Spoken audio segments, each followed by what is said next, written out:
Hi class, and welcome back to another lecture for Psych 101. Today we're going to talk about Chapter 8, which is memory. Do note that as I put on this first slide, the quiz is again going to be due after class because I recognize that we're going to be going over a lot of material, and I do want to give you guys the chance to ask questions. Hopefully this doesn't become a trend, otherwise we might have to change up class, but anyways... just some quick announcements before we jump into this idea of memory. Stop by office hours if you have any questions. You should know when they are by now. I've been up here for the whole semester.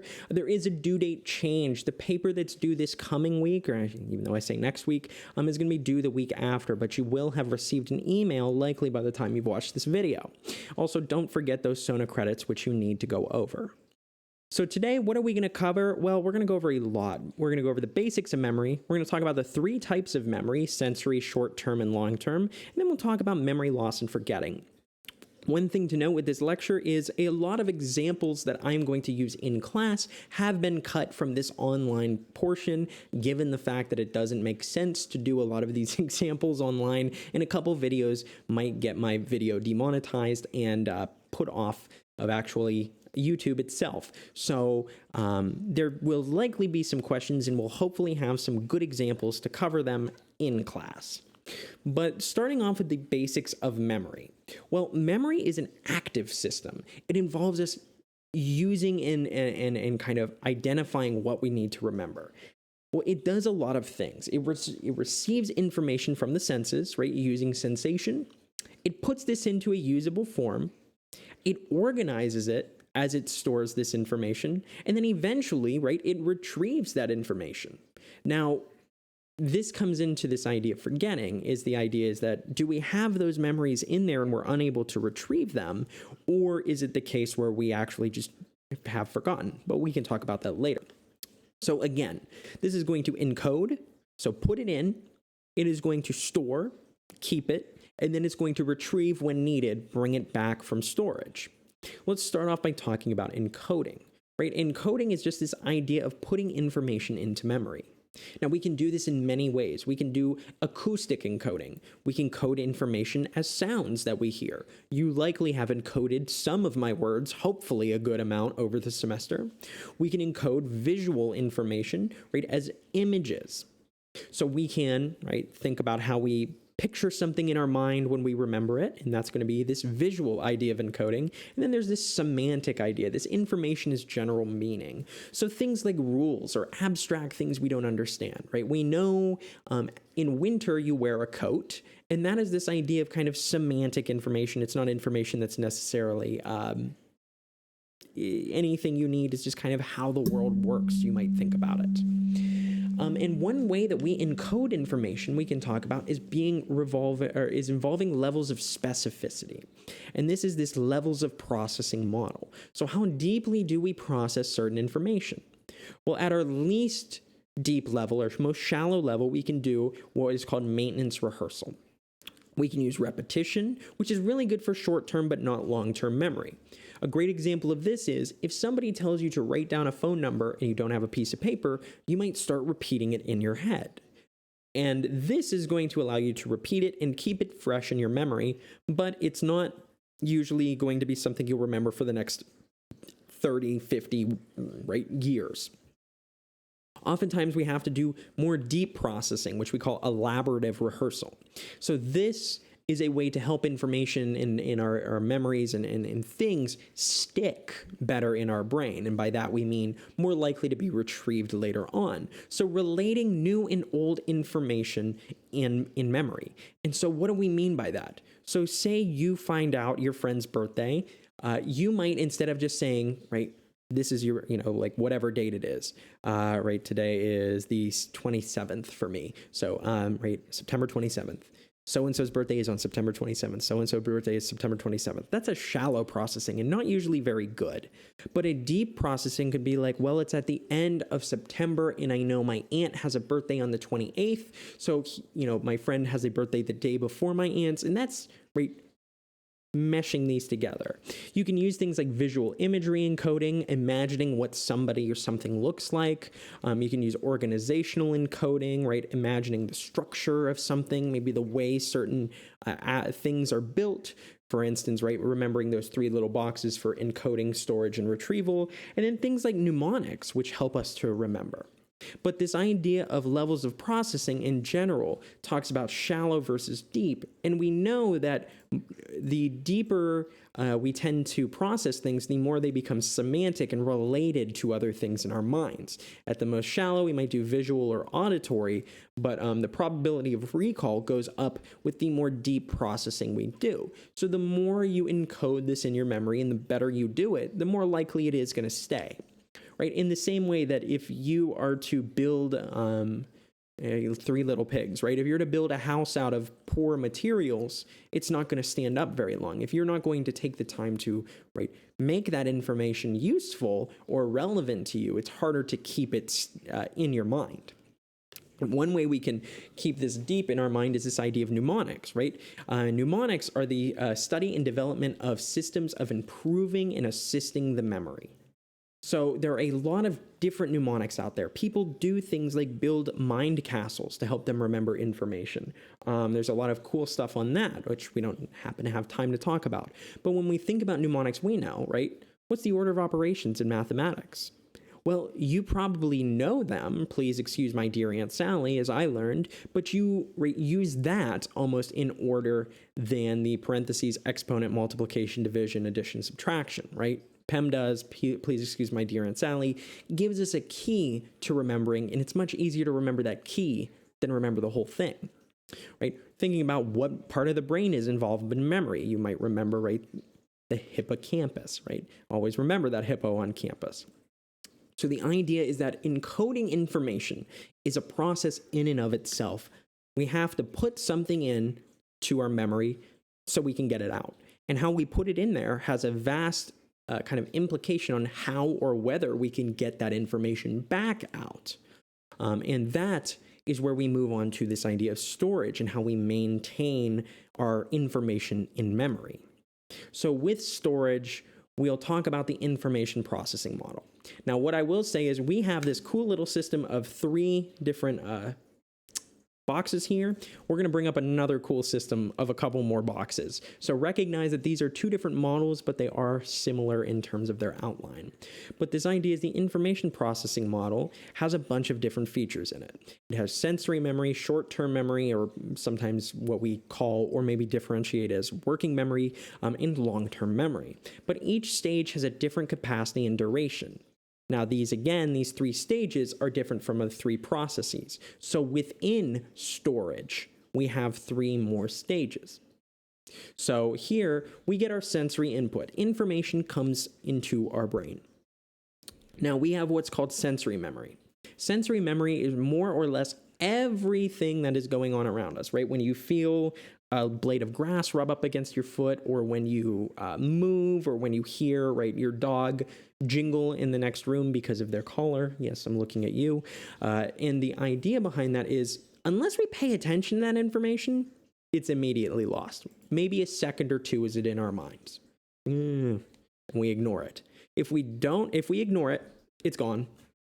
We did not encode it. We wouldn't, more or less, this is just kind of like what you do with your junk mail. You bring it home and then you throw it out, right? Do I need to keep this? No, throw it out. Now, if we pay attention to it, we're going to keep it. We're going to put it into this idea of short-term memory. But I've already jumped ahead. Let's talk a little bit more about this sensory memory, right? The capacity we think for this is extremely large and possibly limitless because it's constantly, it's like a fire hose of information. And we have to pick and choose what we think is effective. It's probably only about 2 seconds long. What we call iconic or visual memory only lasts for about a second, or the sense of that memory, whereas echoic or auditory memories last maybe 2 to 4 seconds at most. But again, if we don't attend to them, if we ignore them, they're lost. If we do attend to them, we send them off to the short-term memory. Now, short-term memory is this idea of storing information for a short time, a limited time. The capacity originally was said to be 5 to 9, which is this idea of 7 plus or minus 2. So give or take, it's about 7, but some people are a little over, some people are a little under. Now we think it's 3 to 5. And you might say, wow, Kyle, did we really screw up our brains that bad? And actually, the more you look at it, it makes more sense for it to be 3 to 5. The original research that was done on these was done on students at Yale and Harvard and a couple other Ivy Leagues. This was not done on the general population. This was done on a very smart group of people who likely had better memories than the majority of the population. When we look at everyone, we think now we can remember at a time 3 to 5 things. And that we remember those for 12 to 30 seconds. Now, if we don't bother to keep that in mind, we'll forget it. But if we do attend to the information and do what's called maintenance, we might move that information into the long-term memory with paying attention to it, rehearsing it, making it relevant, all of this kind of stuff. But on the other hand, we might forget it. Again, there are a lot of things that we have in our lives that we don't remember, You maybe remember what you ate for breakfast this morning, but you probably don't remember what you ate for breakfast 2 months ago on this day. And recognizing that some information is worth keeping, some of it's not. And part of this comes back to the idea that information can go in the long-term memory where we can recall it a day or two from now. But maybe we didn't put it in deep enough that we can recall it a couple months from now. But beyond short-term memory, it's also called this idea of working memory. But working memory is a little bit different. The book doesn't do a good job of talking about this, if you ask me. Working memory is when you do things with your short-term memory, This is, I like to think about RAM, our mental ability to kind of manipulate information. So, for instance, when you are asked, what's 5 plus 10, or what's 9 plus 10? Before you say 21 because of the vine, what you can know is that you have to know a couple things, You have to keep those numbers in your head, 9, 10. And then you have to say, all right, so add. So I have to do that. And then you have to manipulate that information and come up with hopefully 19 and not 21. And there's this idea of Baddeley's model, which I am not going to get into much detail on. But the idea is that Baddeley's model says there's kind of these different factors in our working memory, or a short-term memory generally, that help us to manipulate and understand information. We might have a central executive who helps to, or that helps kind of figure out what to pay attention to. We might have a visuospatial sketch pad, a place in our minds where we can kind of draw something out. A phonological loop, so when we hear something, kind of let it repeat. And an episodic buffer. We might remember something for a couple extra seconds when our brain is working, If somebody says, hey, do you got a second? And you're trying to finish typing up an email as fast as humanly possible, and you go, yeah, That might be the idea of an episodic buffer.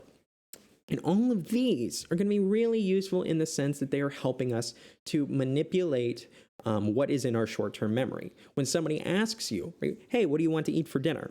You have to interpret that. You have to pull out information from your long-term memory, which we'll talk about in a minute, of what restaurants you want. You have to kind of do a quick body scan to see if you're even hungry. And then you have to start making a decision, where do I want to eat? And your working memory is going to help you with that. When somebody asks, what do you want to eat? You don't just pull in your long-term memory and you go, I went to Chili's once. That doesn't help me at all. Okay, do you want to go to Chili's then? No, you actually do stuff with this memory. And the cool thing about short-term memory is that we are really efficient at understanding how to use it.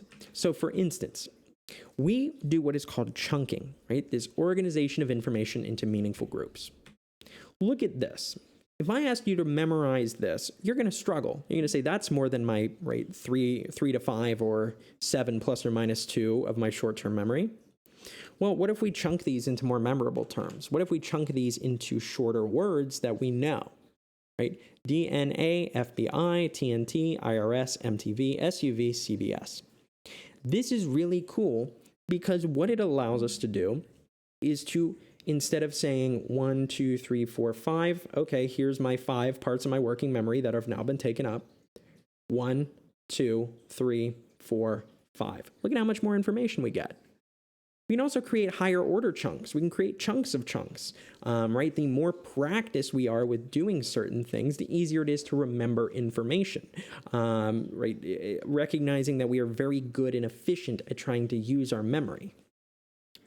Okay, so we're talked about short-term memory and understanding that this is all part of our idea of dealing with storage, right? A sensory memory, the short-term memory, and the long-term memory are all relying on storage. And we know that we can get some of this information that goes into our sensory memory, which is put into a short-term storage, but then can go into a long-term storage. Now, a couple other things I haven't mentioned on this chart, right?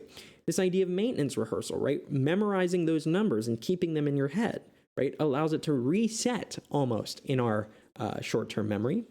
But additionally, we encode things into long-term memory and then retrieve them. So let's talk about this long-term memory and how it works. When we say long-term memory, this is what we usually think of as memory. Right? This is the idea where it's like, oh, I don't remember. Well, you're usually talking about your long-term memory, and it tends to store information for long periods of time, supposedly forever, but we don't always remember everything, right? It's also got what we call a very large storage capacity, theoretically limitless. We don't know. We haven't ever run into the issue where somebody, right, just runs out of memory. So this is a great example comic of, right, the idea, right, that, you know, this is not what happens. It's not that there is just a huge block in my memory devoted to the first 151 Pokemon that is taking up room that's causing other people or other things to not be remembered. There is a block in my mind with approximately 120 of the first 151 Pokemon that I could probably remember off the top of my head, but that is somewhere else and is theoretically not impeding or causing an excess of information that my mind can't keep other details in. But with our long-term memory, we can divide this into different parts. We can divide it into semantic memory, things that we know, things that we understand about the world. Episodic memories, these are more kind of stories in our mind. I like to think of them like episodes, right? Do you remember the time we went to the park and did X, Y, and Z? Yeah, I remember that. And then procedural memories. I can do, right? Things like how to ride a bike, how to tie your shoes, right? And so when we break these down, we fall into two categories. We fall into procedural memories, knowing the procedure of how to do something. Then we fall into declarative memories, knowing that. We know some episodic memories. I know that when I got married, these things happened, right? I remember that this day, these things happened. I also know general knowledge. Birds have wings. Things like this. All of these are different types of memory, and we'll do a fun little, I don't want to say experiment, we'll do a fun little in-class activity regarding this. All right, but remember as well that there is another thing we can talk about with memory, and this is this idea of explicit versus implicit. So explicit memories are what we are intentionally trying to remember. Oftentimes, this is things that you're writing down, trying to study, and you're consciously aware of doing these things. So you're going to consciously be aware of, okay, so it seems to me that these things are very important to Kyle. Maybe I should write them down. And in fact, that would be a good idea. Now, on the other hand, implicit memories, these might be the things that you pick up when you're not really paying total attention, right? They're unintentional recognition and influences. They might involve things like priming. Oftentimes, a good example of one of these is, right, those latent cognitions, those mental maps that the rats made for Edward Tolman when we were talking about learning. That's going to be a great example of these unintentional remembrances or occurrences of remembering, because what we're seeing there is that people aren't trying to learn or remember things, but they do over time. And we can talk about what types of memories are more likely to be explicit or implicit, and we'll do so in class. Okay, so technically, the idea is that this idea of storage maybe in a more realistic way looks something like this, where, right, the encoding goes to sensory memory, which goes to short-term memory, which, right, we can retrieve, we can put right into our long-term memory and retrieve that information. Or maybe, right, we can also talk about how this goes to our long-term memory to our and retrieved, but we can also talk about bringing that long-term memory into our short-term memory or recalling things in our short-term memory in kind of a loop here. not as pretty. Please note, if this does not work for you and you prefer this model and the other model separately, use those. This is my own doing, and I don't even know if I like it, but I think it's another way to kind of represent everything we've been talking about together. But if that scares you, which kind of scares me, just ignore it. Okay, so some other things to note. Man, I will apologize. I don't like giving this lecture like this because there's a lot of cool examples that I can talk about that I can't right now. But one thing we can talk about is the primacy and recency effect, and we've got some good examples for this. So imagine that you're going to the store and you wrote down a list and you've got a couple things that you need to get, but you didn't bring the list. You forgot the list, you dummy. Lord knows it's happened to me too. So what happens is, we will often go to the store, remember the majority of our list, and then come home and realize we missed one or two things. And this involves what we call the primacy and recency effects, the serial position. The idea is when we're given a list of information to remember, where that information is in that list has a huge component on how we remember it. So for instance, this idea here is that at the beginning of the list, the primacy, the beginning part of the list, things like eggs, sugar, and coffee we're going to remember those a lot better than maybe things like cereal, flour, but we might be very good about remembering pancake mix and paper towels because we remember things at the beginning and the ends of the lists better, right? The first thing we heard because we get more time to encode it, and the last thing we heard because it's fresh in our short-term memory. Those things in the middle, they can kind of become muddled up and we're not always sure about it. And I want you guys to be able to recognize that, this primacy and recency effect are going to play a huge role in, remembering information. Like at what point on a list are you putting this? This is why you should always put the most important things first. And probably, if they're that important, mention them again at the end. So this is going to be another thing that helps us understand how we might remember certain things. Okay, so that's a lot for storage, but now let's move on to retrieval. Remembering, retrieving this information from our long-term memory, bringing it to our short-term memory to now remember it. So there's a couple types of retrieval we can talk about. The one that's harder is called recall, Put directly in, pull this directly from your mind, Produce this replication of this. This involves deeper processing and is much more difficult, versus recognizing things, Recognize whether something is correct. Shallower processing is needed here because you've seen it before and you're just saying, did you see this? Do you know what this is? And it's easier.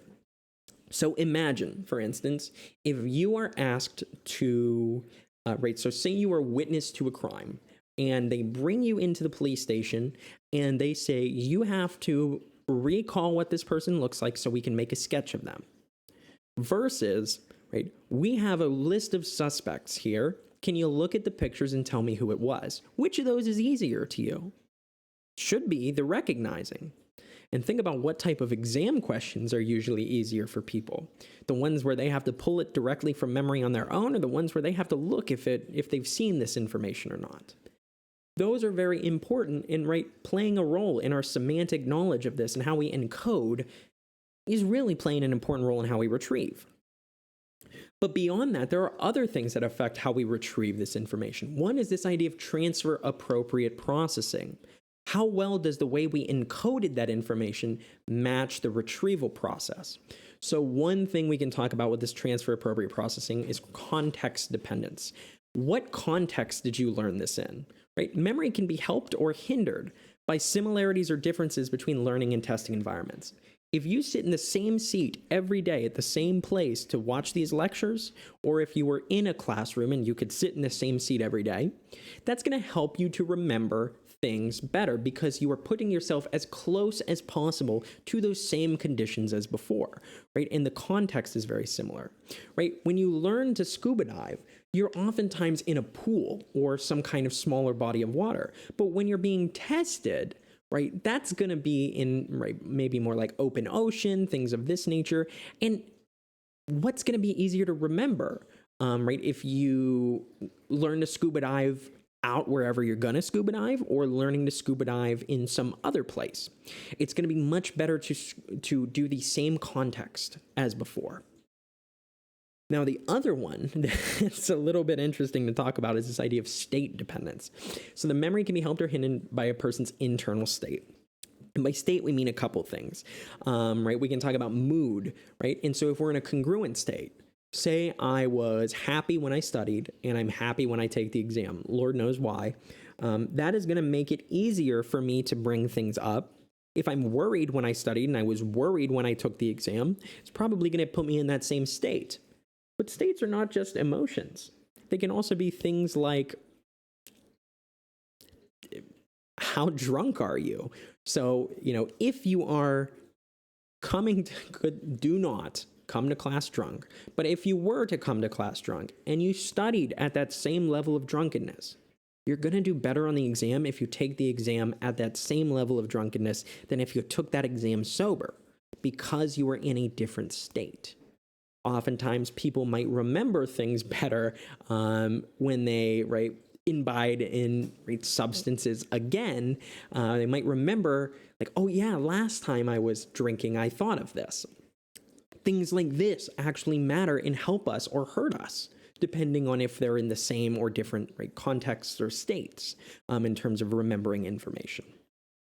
But let's move on to this kind of end here. So why does memory fail us? And are memories always accurate?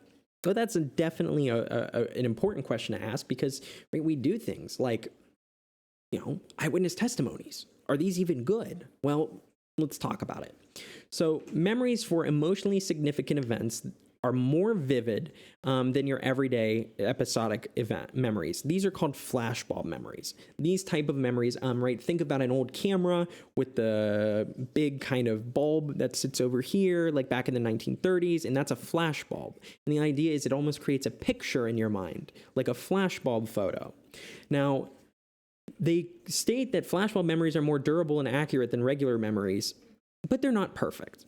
So, for instance, after 9/11, what a couple people did, a couple really smart researchers did, was they went and they asked a couple of their friends in the field and some more people. And they said, what were you doing when you found out what happened on 9/11? And they took this, I think, one day after 9/11, and then 1 year, 3 years, and 10 years after. What you see is that 1 year after, right? So maybe I should say, so maybe what they did was they said, I was walking in the living room. I had just finished putting in a load of laundry, and I saw the TV say, breaking news. A year later, though, they might say that I was in the living room, but I was folding the laundry. It's like, okay. 3 years later, it said, where were you? Well, I was in the bedroom watching TV, ironing the last bit of my laundry. And then 10 years later, I was in the bedroom folding my clothes from the laundry. That's pretty accurate, but that's not true. That's not what happened. And imagine if this was a murder case, and all of a sudden you're saying that you were in the living room, which is a different part of the house than the bedroom. And that could have huge implications. What is happening here? Well, the idea is our memories can change. First of all, note that memories are emotionally laden. Memories come with emotional baggage. That's just how they do. The more frequently we retell or rehearse a story, the better we're going to keep the majority of details the same, but we might change some detail. And memories can be altered during their retrieval. Memories can be changed when we retrieve them based on our state, based on how we're feeling. We are reconstructing memories. We're not pulling up a file or an image. We are pulling up what we remember. A great example of this is as I've mentioned before. You probably have some kind of stairs you have to climb at some day, or you generally know how far your car is, or how far the bus stop is from you. Do you know how many steps it takes to go down the stairs? Do you know how many steps it takes to get to your car? Do you know how many steps it takes to get where you're going? You can judge, but you're not perfect at it. Right? Would you know exactly how many slabs of concrete that on a sidewalk you would have to walk to get from your front door to your neighbor's house? Probably not. The idea is that we kind of fresh our memories, and flashbulb memories, while good, are not the only type of memory, and oftentimes they're just the more likely to be consistent types of memory here, right? Our brains are not a camera. That's the most important thing to understand. We have what we call transients, forgetting over time. There's this Ebbinghaus curve, which you don't really need to know too much about, but this is the idea of a forgetting curve. Starting in the 1880s, Hermann Ebbinghaus, basically what he did was he gave people some information, and he said, remember it as best you can. And sometimes he would ask them immediately to recall that information, right after he said it, and they knew everything. But as time went on, you start to forget certain details. And you can see this probably means that we haven't encoded it deep enough in our long-term memory. We are well past our short-term memory at this point. And what that is saying is that we probably remember 20% of the details, maybe not everything. But we might know the general outline of it. We know we went to the store. We probably know which road we took. We don't remember who we saw, but there were other cars on the road. Things like that. All of these unimportant details. Unless we have some reason that we have to remember them, we just more or less just try to fill in the fuzzy stuff. Now, there's also this idea of interference that we can have. So with this idea of interference, think about how certain information we have might affect other information we know, right? So, if a parent or somebody you know accidentally calls, a significant other by your old significant other's name or something like this, this might be an example of when our memory kind of fails us and we have this interference. So we might have proactive interference, this idea that old information hurts the recall of new information. So the proactive, right, the new information is being hurt. And what you can think of, a good example of that is, for instance, if you change your password, you probably will go on the next time you go to change your password and type in your old password. I know I did recently when I had to change my password, and I have been working on the last couple weeks to get that bad habit out, right? So I go to type my old password, it says that's incorrect, and I go, oh wait, it's the new password. So that's a proactive interference. Now, there's also this retroactive interference. So our new information hurts the recall of old information. So what does old information, right? We've kind of forgotten what our old information was. One example of this in my life is, right, I don't really remember what it was like living in my place before I got my dog. Right, I got my dog probably a couple months after we started living in a new apartment, but I don't remember what it was like before her being there. So it's kind of hard to remember what it was like to not have a dog there. And that's an example of retroactive interference, not being able to remember, right, old information because new information has kind of overwritten, in one sense, it. So pro meaning proactive, hurting new information, retroactive, hurting old information, right? Hopefully that's helpful, because we're going to have two terms that sound very familiar to this when we talk about a little bit more about forgetting. There's other reasons we forget things. We might be absent-minded, right? And we might just lack the attention to remember things. And we might have blocking. And this failure to retrieve information that's available, kind of this tip of the tongue phenomenon, right? When you say, oh, I can't think of the word, it has to do with this or that, and somebody can help you get to the word. But sometimes it seems almost like a path in our minds has just been stopped, and we can't figure out how to get that piece of information. We can't seem to access it. Usually that goes away over time, but for instance, I struggle to remember the term, and here I go, washing machine for some reason. I just go the laundry, because I forget for some reason. It's always hard for me to remember that word. That's an idea of blocking. Now, we kind of briefly touched on this already with forgetting, but emotion is a very important factor in memory, and emotion actually helps us to remember things. William James believed that an experience can be so emotionally arousing that it almost leaves a scar on the brain, as he called it. And what we know is traumatic memories can contain errors, but are actually more accurate than regular memories. So people who have had traumatic experiences tend to have very accurate information, though there are still minor issues. Why? Right? The one reason why this might happen is the idea that our amygdala, right, is going to be activated in scary situations, in fight or flight situations. And our amygdala sits right next to our hippocampus. Because those two are so tightly linked, when one is in overdrive, it leaks over a little bit to the other one. So as our amygdala is fearing for its life, our hippocampus is saying, write that down, pay attention to it.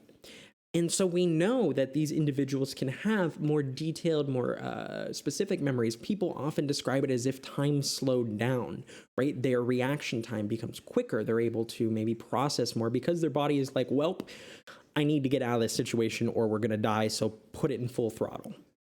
But we also know there's these issues that emotions can cause in retrieval with memory. And part of the process becomes this idea that memories might be so bad that we might try to forget it. We might try to specifically not recall it.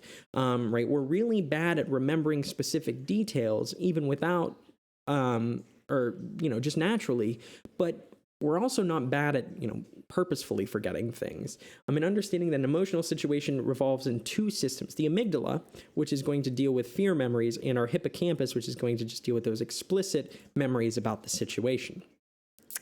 So recognizing that emotional situations do have a large sway on us as well. However, they're not the only thing and they're not perfect.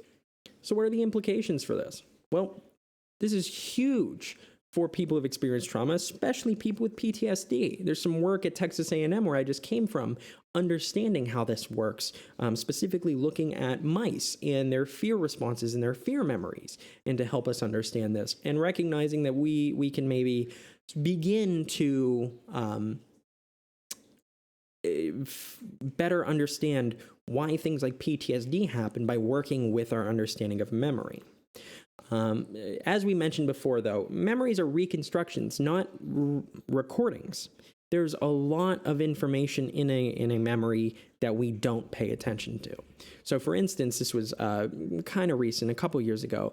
The sheriff released a sketch of a suspect in the killing of a 7-year-old girl in Houston. This girl here, and what happened was a mom and her 3 kids, I believe, and here goes my memory, was driving away from a store, and it was in the evening, it was dark out, and what happened was a car drove up next to them and shot into the car, injuring, I believe, the mother and killing this girl. Sorry, my cat is here. And they asked the mom and the family, right, can you identify them? And they had this picture done of this sickly male with blue eyes. Here's the picture of that. And there was some security footage that this truck drove by. So, we're looking for a white guy who is thin-billed, 30s to 40s, what have you, driving a red truck. Now, the person who actually was convicted, or I believe is in the process of being convicted of this, is this man, who it actually was. Turns out, homeboy in the sketch over here, this guy, was driving the red truck. Yeah, but that was the light before them and had pulled up to the victim at the previous light. It was the next light that the incident happened. So really they found this guy, and he didn't own a gun. He had no way to be tied to this crime. And they recognized, oh, the victim made a mistake. What is that saying? Our memories are not great. We try our best, and we might have memories that become distorted. It doesn't matter how confident we are that those memories are good, right? It is not related to accuracy. You could be 100% sure something is the way it is and be totally wrong. This is the constructive process view of retrieval of memory, right? When a memory is retrieved, it is altered because we are pulling that information with our own personal states on this now. If I'm angry when I'm thinking about a memory, I might change some of my memory to reflect that anger, right? Here, the eyewitness misremembers the shooter because it was somebody they had saw 30 seconds before. And when those details don't matter to us ahead of time, we're not paying attention to them, we can easily become confused. Think about how many times, right, I can think about how many times I've been at a party or something. I've set my drink down. I can't find it. And when I go to remember where I left it, there's no help for me there. But with this idea of misremembering, the most important part about this I want to mention is our memories are reconstructed. They are not totally accurate. They are not a camera. But we also misremember other things. We might misremember what the source of something was, right? We might forget where we heard something. We might think that we read something on a legitimate news source, and it turns out it was not. It was on your crazy crackpot uncle or aunt's page on Facebook, right? That Bill Gates is going to eat puppies after he kills the world with coronavirus, 5G vaccines, or whatever it is this week, right? You might misremember, right, reading that from a fake news source than a real news source. We got the hindsight bias. This is a great example of this, is the idea that, you say you knew it all along, but like when you choose an answer on an exam and you get that answer wrong, I have students come into my office and they say, oh, I knew it was B. I don't know why I chose C. Well, if you knew it was B, why did you choose C? Although sometimes people do choose C. There's also misinformation, the influence of misleading info, and things like false memory. Talking about misinformation for a moment, though, we can have people watch the same event but have different recollections. And we can incorporate incorrect information into our memory. How can we do that? Well, let's take two people here. We say, we bring them into the lab and we show them a video where there was a car accident. And with one person, right, we send them home and we say, come back a week from now. Okay, so they come back a week from now and they say, right, about how fast were those cars going when they bumped into each other? We ask one person. Then the other person, we say, well, about how fast were those cars going when they smashed into each other? The only difference in this study is changing one word. Bumped to smashed. Right, there's some other words in here, but what you see is when we ask people how fast they think those cars were going, it matters what words we say. Imagine how this affects things like trials, right? How a lawyer is phrasing questions, right? This is really interesting. Memories are reconstructions, so we build upon what we know. If we are told that they smashed into each other, we have to think that they must have been going faster than we originally thought. Okay, I'm going to bump my speed up a little bit then, thinking it was higher. We say contacted, we might get a different number. That's a very kind of neutral term. But right, there's a lot of these words that have these subtle influences on us. A lot of things have a subtle influence on us, and we don't remember every detail perfectly. So beyond this, we have this idea of false memories as well, right? Where suggestibility, for this potential for false information to contaminate our memories, right? Taking examinative of normative cognitive processes, right? Maybe saying things like smashed. I'll explain this example of sleep later. Then we've got false memories, right? Memories that people endorse but didn't actually happen. I'm going to show a cool video in class of being able to implant false memories in people. But with that, some key takeaways to misremembering are the idea that memories can become distorted, specifically details that aren't important. The important ones typically stay, right? The confidence is not necessarily related to accuracy. Flashbulb memories tend to be very confident, but they're not exactly very accurate. This misinformation and suggestibility play a role in how we remember things, right? They can influence how we remember things. Our mind is not a camera. I think it's very important to know that. So does this mean our memory is bad? Well, yeah, but here's some good news. The misinformation effect can be reduced by simply warning people that not all information can be accurate. Hey, just so you know, sometimes our memories get a little wonky. If you don't know something and you're not sure, right, don't guess. There's individual differences. Some people are less vulnerable, right? We know that people with strong memories, people who have high intelligence, good facial recognition, I'm out, openness to experience, even being depressed actually leads to better memories, more accurate memories. But we know that in lab research with false memories, you can't exactly implant right, false memories to people in a accurate way that is consistent. Only about a third of people will even fall for false memories. So also remember things like recognition is easier than recall, which plays an example here. So in the eyewitness testimony, right, we can pay attention to that, recognizing that, right, maybe free recall is going to be harder, but possibly more accurate because we're less biased. Who knows? The last topic we'll talk about is this idea of memory loss. And here we'll talk about amnesia. So we have anterograde and retrograde amnesia. Anterograde amnesia means the loss of events after an injury. So say you have a head injury that causes amnesia and you can't remember anything before that injury, or, you can't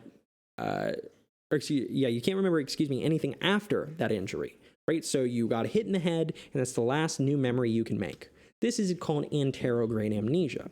You can learn new motor skills, you can learn new procedural memories, but you have trouble remembering episodic and semantic memories. On the other hand, the reverse is retrograde amnesia. Retro meaning the past, meaning you forget all of those things beforehand. Old information can't be recalled. You may recover some memories over time, but you may not. So one example in how this looks is, so say you have the brain injury here. If you can't remember things in the future, that's anterograde.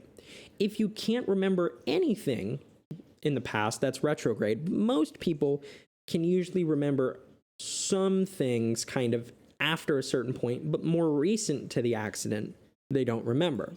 An example of what that looks like is here. So say, right, this person had the issue, right, whatever caused their memory loss here, right? I remember my childhood, I remember my teens, I'm kind of remembering my 20s, I don't remember my 30s, I got hit in the head when I was 40. This person has retrograde amnesia, but they still remember some of their past. Anterograde amnesia, I remember pretty much everything. Oh yeah, I don't remember anything new. So these types of memory loss are strange. We don't know why people just lose their memory, why they're unable to make new memories. And this is a very strange and interesting question to ask, because why is it that some people just get hit in the head and can't remember the old stuff, but some people get hit in the head and can't remember the new stuff? What's going on? Well, we're still trying to figure that out. And what I think is very important to understand is that the research on the brain, again, is really, really still in its infant stage. We're still trying to understand the majority of this because, as we talked about with neuroscience, we're maybe 3 feet out of a mile in terms of understanding what is going on up here. So I'm going to just show these kind of two things. We'll show some videos in class, but 2 types of memory loss here are represented by 2 people. The first is HM, who was a patient referred to as HM. Later, his name was kind of freely given out, and his name was Henry Molaison. And he had his hippocampus removed because I believe it was causing him seizures.